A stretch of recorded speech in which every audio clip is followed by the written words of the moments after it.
En clases pasadas usamos la primera zona de Brillouin para representar la estructura de niveles del problema de un electrón en un potencial periódico. Sabemos que los valores de K que difieren en un vector de la red recíproca son equivalentes, así que podíamos elegir un K adentro de la primera zona de Brillouin y con eso podemos representar a todos los estados y nos apareció una estructura con diferentes bandas. Eso es lo que se conoce como esquema reducido de representación de las bandas. En algunos casos es conveniente representar la estructura de bandas de otra manera y también introducir más zonas de Brillouin.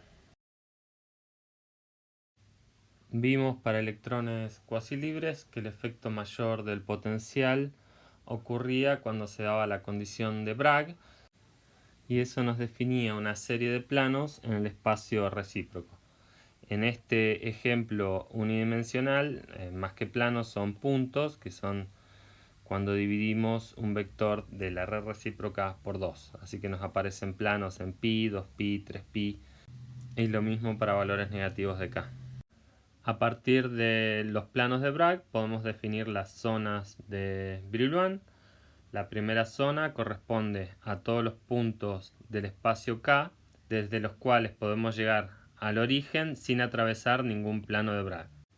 Y en general, la zona n-ésima de Bragg corresponde a los puntos del espacio K, desde los cuales podemos llegar al origen atravesando exactamente n-1 planos de Bragg. Por ejemplo, los puntos que están acá en esta zona verde corresponden a la tercera zona de Brillouin, porque para llegar al origen tenemos que atravesar 1 y 2 planos de Bragg, o de este lado igual, 1 y 2 planos de Bragg. Veamos un ejemplo en dos dimensiones para la red hexagonal. Sabemos que la red recíproca de una red hexagonal es otra hexagonal, y son estos puntos negros que aparecen acá, pertenecen a la red recíproca de la hexagonal. El origen está acá en el centro de la figura, y dividiendo un vector de la red recíproca por 2 aparecen estos planos de Bragg. Estos son todos diferentes planos de Bragg asociados a diferentes vectores de la red recíproca. Vemos que en esta zona central violeta no cruzamos ningún plano de Bragg para llegar al origen. En la zona amarilla tenemos que cruzar un plano, y en la zona celeste tenemos que cruzar dos planos para llegar al origen. Se puede mostrar que el área que cubren la zona 1, la zona 2 y la zona 3 son exactamente la misma, y trasladando las partes de alguna de las zonas usando vectores de la red recíproca para juntar k que son equivalentes, podemos llevar, por ejemplo, todos los triangulitos estos de la segunda zona a la primera zona y vemos que la cubren completamente. Lo mismo pasa con la zona 3 y con cualquier otra zona. Estas son las zonas de Brillouin para la red cuadrada. Este cuadrado rojo es la primera zona, los triángulos azules corresponden a la segunda, los amarillos a la tercera, y así sucesivamente. Volviendo a los esquemas de representación de la estructura de bandas, a veces es conveniente no utilizar el índice de banda, sino extender el índice K a todo el espacio. Bueno, para electrones libres es la parábola esta con línea punteada. Si tenemos un potencial periódico, en los planos de Bragg en general nos van a aparecer gaps. Por último, podemos usar la periodicidad que tienen las bandas de energía en el espacio recíproco. Si corremos en un vector de la red recíproca obtenemos la misma energía, y extender los valores de K a todo el espacio recíproco. Al hacer eso, hay estados que nos van a aparecer repetidos. Por ejemplo, este estado es equivalente a un estado por acá. Pero este esquema de representación va a ser útil a la hora de estudiar las propiedades de transporte. Otro concepto que va a ser útil a la hora de estudiar las propiedades de transporte es el de superficie de Fermi. Y para electrones cuasi libres hay un método que permite determinarla. La superficie de Fermi corresponde a los valores de K de los estados ocupados con más alta energía, o sea que tienen la energía de Fermi. Para construir la superficie de Fermi vamos a ver un método debido a Harrison, 1970, que utiliza el concepto de zonas de Brillouin. El primer paso es determinar cuántos electrones tenemos en la celda unidad. Al hacer eso, en general no vamos a querer contar a los electrones llamados de Caroso, que están fuertemente ligados al núcleo, y vamos a querer contar a los electrones de valencia. Los electrones de valencia en general corresponden en un átomo a electrones que están en capas parcialmente ocupadas. Por ejemplo, en el litio la distinción es bastante clara. Tenemos una configuración electrónica que es la del helio, en la que los electrones están fuertemente ligados al núcleo, y tenemos un electrón extra que está ocupando parcialmente la capa 2s. Los electrones de Caroso van a estar en general completando bandas en su totalidad y no van a contribuir a la superficie de Fermi. Hay que tener cuidado, sin embargo, porque en algunos elementos esta distinción no es tan clara, y dependiendo en qué compuesto están, electrones que eran de Carosos pueden pasar a ser de valencia, y también esto puede depender de la presión a la que se somete el compuesto. Una vez determinado el número de electrones por celda unidad, podemos calcular la densidad electrónica, y eso nos permite calcular el radio de la esfera de Fermi o el K de Fermi. El paso siguiente es construir un número suficiente de zonas de Brillouin de tal manera que contengan completamente a la esfera. A medida que aumentamos el número de zonas de Brillouin, nos íbamos alejando del origen. Como vimos antes, el efecto más importante del potencial periódico para electrones cuasi libres se da en los planos de Bragg, así que en esos planos vamos a recortar nuestra esfera y después vamos a deformar esos fragmentos de esfera para hacerlos perpendiculares a los planos de Bragg. Uno puede mostrar que para un potencial periódico débil, las superficies de energía se deforman y se hacen perpendiculares a los planos de Bragg. El último paso es trasladar todos los fragmentos de esfera deformados adentro de la primera zona de Brillouin, y esto lo podemos hacer siempre sumándole al K correspondiente un vector de la red recíproca elegido adecuadamente. Veamos, por ejemplo, una red cuadrada con 2 electrones por sitio. Bueno, el primer paso es obtener el número de electrones por celda unidad, que en este caso es 2. Entonces queremos conocer el radio de la esfera, en este caso un disco en 2 dimensiones, tal que contenga 2 n estados en el espacio K. Para eso multiplicamos el área de esa esfera por la densidad de estados. Acá n corresponde al número de celdas unidad en nuestro sistema, el número de sitios, y 2 es el número de electrones que tenemos que considerar por sitio. La densidad de estados en el espacio K es un 2 por el spin, y después nos queda L cuadrado sobre 2pi al cuadrado. Esto viene de la densidad de estados orbitales, porque en el espacio K, en cada dirección, estaban separados en 2pi sobre L.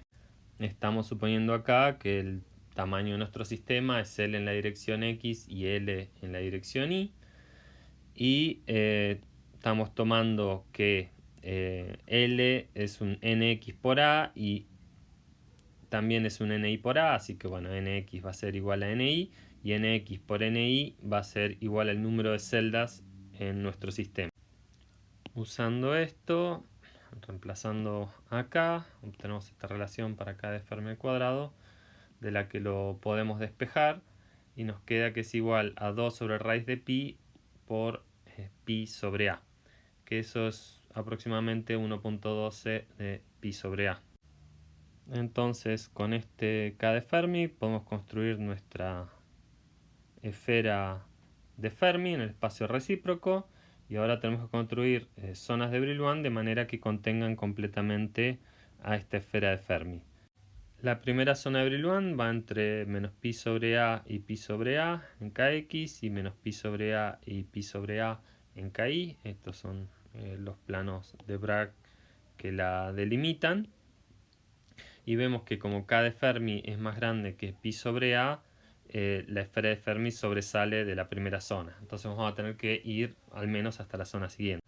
Como la distancia al segundo plano de Bragg es raíz de 2 por pi sobre a, en realidad no hace falta ir a la tercera zona para contener completamente la esfera.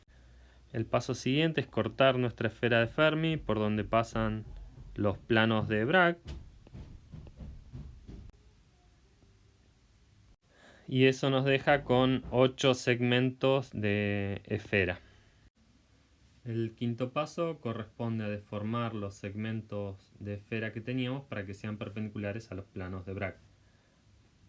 El último paso es trasladar estos segmentos que nos quedaron afuera de la primera zona adentro de la primera zona. Este de acá arriba viene acá abajo, este de acá abajo viene acá arriba, etc. El resultado final adentro de la primera zona de Brillouin corresponde a la superficie de Fermi. Veamos ahora un ejemplo tridimensional, el magnesio, que se ordena en una estructura HCP. La configuración electrónica del magnesio es la del neón y después dos electrones completando la capa 2s. Y en este caso tenemos que considerar estos dos electrones como electrones de valencia. Así que vamos a tener dos electrones de valencia por magnesio. En el magnesio la aproximación de electrones cuasilibres funciona muy bien y en el estado fundamental tiene bandas que están parcialmente ocupadas. La red HCP no es una red de Bravais, pero uno la puede construir como una red hexagonal más una base con dos vectores, o sea va a haber dos átomos de magnesio por celda unidad. Así que vamos a tener 4 electrones por celda unidad. En esta figura los puntos blancos corresponden a átomos de magnesio. T1, T2 y T3 son los vectores primitivos de la red hexagonal y tau es uno de los vectores de la base. El otro vector es el 0 en este caso. La red recíproca para una red hexagonal es otra red hexagonal. En esta figura se presenta la primera zona de Brillouin. Las letras que aparecen nos permiten identificar direcciones de alta simetría, por ejemplo de gamma A o gamma M, etc. Como para el magnesio tenemos 4 electrones por celda unidad, la esfera de Fermi correspondiente va a extender bastante más allá de la primera zona de Brillouin y en realidad hay que considerar 4 zonas de Brillouin para poder contenerla completamente. Si recortamos nuestra esfera de Fermi en los planos de Bragg y después metemos todo adentro de la primera zona, obtenemos esta superficie de Fermi en la que aparecen varios fragmentos. Algunos fragmentos que vienen de la primera zona, de la segunda zona, de la tercera zona e incluso de la cuarta zona. Esta parte de la superficie de Fermi les puede resultar familiar porque es justamente el monstruo de Falikov y en esta representación por su compañera Marta Puebla hicieron el paso que faltaba en la anterior, que es deformar la superficie de Fermi cerca de los planos de Bragg para hacerla perpendicular a los mismos. Por último tenemos esta tabla periódica de superficies de Fermi, son las superficies de Fermi calculadas para los diferentes elementos. Para los elementos de esta columna, aquí están el litio, el sodio, el potasio, lo que tenemos es una configuración electrónica que es la de un gas noble, con electrones muy fuertemente ligados, y después un electrón en una capa atómica S. Así que hay que considerar un electrón por sitio y las superficies de Fermi son bastante esféricas, se parecen a un caso sin perturbar casi. Y eso se debe a que los electrones de Caroso están apantallando al núcleo y el potencial efectivo que ven los electrones es un potencial periódico pero muy suave. Algo parecido ocurre para los metales nobles. Acá aparece la superficie de Fermi del magnesio que vimos antes, y para el zinc y el cadmio, que tiene una estructura hexagonal, la superficie de Fermi también es bastante parecida. Para el hierro, el cobalto y el níquel, el estado fundamental es magnético, así que se rompe la simetría entre espines para arriba y espines para abajo, y uno tiene una superficie de Fermi distinta para cada proyección de spin.